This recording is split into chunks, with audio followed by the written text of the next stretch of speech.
Good afternoon, everybody. My name is David. Today, I'll be discussing. I will be presenting my Module 3 exam for STS. So let's just get right into it. Good afternoon, everyone. Today, I want to talk to you about an issue that affects us all: climate change. Now, climate change is not a new concept, but it is one that has gained increasing attention in recent years. As we have developed a better understanding of the science behind it, we have come to realize just how serious a problem it is. To understand the history of climate change, we need to go back to the early observations of the greenhouse effect. This was first identified by scientists in the late 19th century, and it was soon realized that this effect could potentially lead to changes in the Earth's climate. Now, over the decades that followed, scientists continued to study this effect, and it became clear that the number one cause of this was human activities, particularly the burning of fossil fuels, which was causing the Earth's temperature to rise at a very alarming rate. This is what we refer to as anthropogenic climate change. The impacts of climate change are numerous and far reaching. Rising temperatures are causing ice caps and glaciers to melt, leading to rise in sea levels and flooding in coastal areas. Extreme weather events such as hurricanes, floods, droughts are becoming more frequent and more severe. This is causing significant damage to infrastructures, homes, and communities, and of course exacerbating poverty and inequality around the world just let me make that clear. The most vulnerable communities are being hit the hardest by these impacts. Small island nations, for example, are facing the very real threat of being completely submerged by rising sea levels.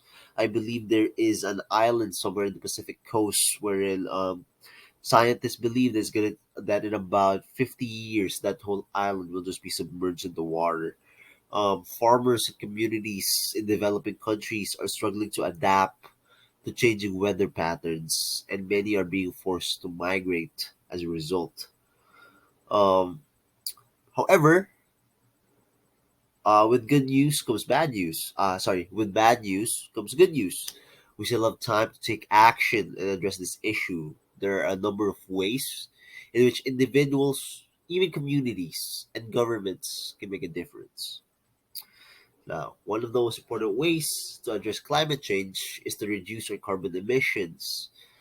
This can be done through a range of measures such as increasing energy efficiency, transitioning to renewable energy resources, or what we would call renewable energy, such as hydroelectric energy or geothermal energy, and reducing our reliance on fossil fuels. Uh, Another important step is to support our policies that promote sustainable development and reduce greenhouse gas emissions.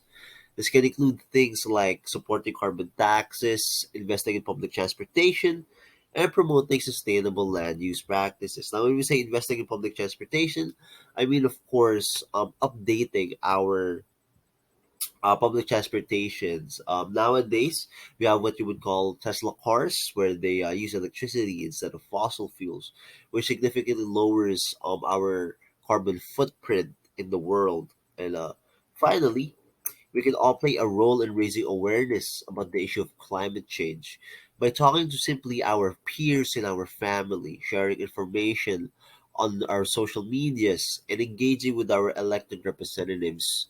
We can help to build shall we say, a foundation of support for action on climate change.